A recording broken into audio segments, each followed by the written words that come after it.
Have you ever looked at your life and thought, okay, how did everything get this messy? Maybe something ended.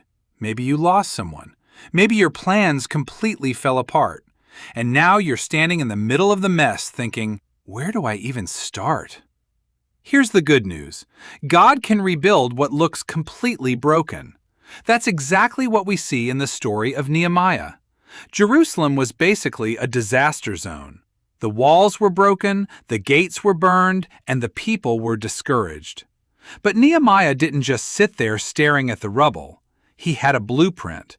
And today, we're going to use that blueprint to talk about rebuilding your life after a difficult season. 5 simple steps. Look at the damage, start building, set boundaries, stay alert, and don't rebuild alone. Let's get into it. Number 1. Look at what's actually broken. Before Nehemiah started rebuilding anything, he went out and looked at the damage for himself.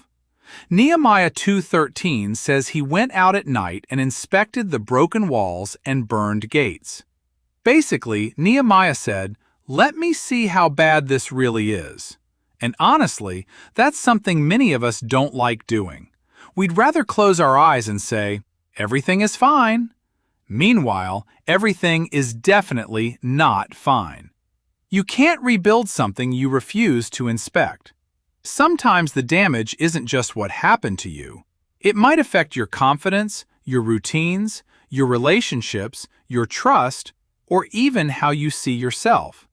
And yes, looking at it can hurt, but you don't have to be afraid of the truth. Psalm 34:18 says God is close to the brokenhearted. So when you're taking an honest look at your life, you're not doing that inspection alone. Step 1 is simple. Stop pretending the rubble isn't there. Look at it. Name it. Bring it to God.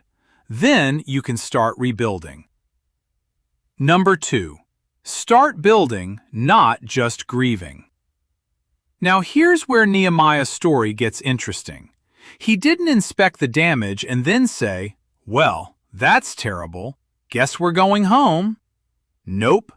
Nehemiah 2:18 tells us the people responded, "Let us rise up and build." They saw the problem, but they didn't let the problem become their identity. And that's important. Grieving is real. Losing something hurts. You don't have to pretend it didn't. But eventually, there comes a moment when you have to ask, what am I going to build from here? Isaiah 61:3 talks about God giving beauty instead of ashes. Notice it doesn't say there were never ashes. There were. But God can do something with what's left. Think about a construction site. At first, it looks horrible. Dust everywhere. Broken pieces everywhere. Nothing looks finished. You might even walk past and think, who approved this project? But give it time. The mess starts becoming a foundation. That's what rebuilding can look like. Start small. Build better routines. Reconnect with God. Take care of your responsibilities. Spend time with good people. Make choices that move you forward. You don't have to rebuild the entire wall today. Just build the next section. Before we get into the next step, let me ask you something. Are you actually rebuilding, or are you just staring at the rubble? Because there's a big difference. If you're in a rebuilding season right now, hit like on this video and comment, "I'm rebuilding." Seriously, just 3 words. I'm rebuilding. And if this message is helping you, subscribe, because we're about to talk about something really important. How do you protect the progress you're making? Because building something new is great, but if you don't protect it, the same old problems can walk right back through the door. And trust me, we are not giving the old problems a spare key. Let's keep going.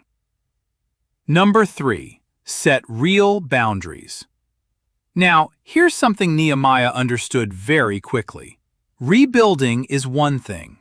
Protecting what you're rebuilding is another. While the wall was going up, people mocked Nehemiah and tried to intimidate the workers. So Nehemiah didn't say, "We're Christians, so everybody gets unlimited access to us." No, he protected the work.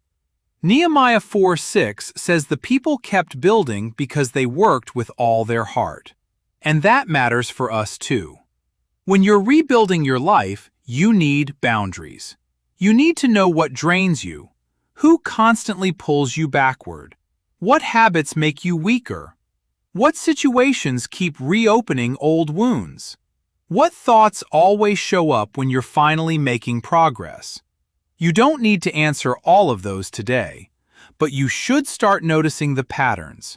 Because sometimes the biggest threat to your progress isn't a giant problem. It's the small thing you keep allowing back through the gate. Philippians 4:8 gives us a good filter. Focus your mind on things that are true, honorable, right, pure, lovely, and worthy of praise. In other words, watch what gets through the gate. Not every thought deserves a VIP pass into your mind. Number 4. Station your guards.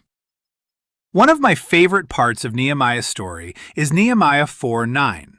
It says they prayed to God and posted a guard. Notice that. They did both. They prayed, and they stayed alert. They didn't say, "Well, we prayed, so let's leave the front door wide open." That's not the plan. Nehemiah 4:17-18 even describes the workers building while staying ready to defend themselves. They were building and protecting. And that's a great picture for us. You can pray for change and still make wise choices. You can ask God for strength and still avoid situations that constantly pull you backward. You can trust God and still pay attention to your thoughts. 2 Corinthians 10:5 talks about taking thoughts captive. In simple terms, don't believe everything your brain says. Sometimes your mind will say, "You're never going to change." That's not a fact. Sometimes it says, "Just go back to the old way." That's not a command. Sometimes it says, "Give up." You can stop and say, "Nope, we're not opening that gate today." That's what having a guard looks like.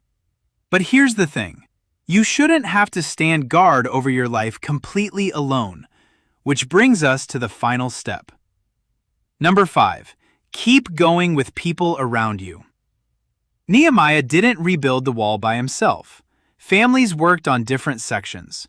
People carried materials. Others stood guard. Everybody had a part. And eventually, Nehemiah 6:15 tells us something amazing. The wall was completed in 52 days. Think about that. A city that looked completely broken was rebuilt because people worked together, section by section. That's a powerful reminder. You don't have to rebuild everything by yourself. Ecclesiastes 4:9-12 reminds us that two are better than one, and that a three-stranded cord isn't easily broken. And Galatians 6:2 tells us to carry one another's burdens. So find people who can walk with you, people who will pray with you, people who will encourage you, people who will tell you the truth when you need to hear it, and people who won't celebrate your bad decisions just because they're afraid of hurting your feelings. You don't need a crowd. You need the right people. Because rebuilding is hard. And sometimes you need someone beside you saying, "Keep going. That wall is starting to look good." So let's bring the whole blueprint together. Number 1, look at what's broken. Don't hide from the truth. Number 2, start building. Don't stay stuck staring at the rubble. Number 3, set boundaries.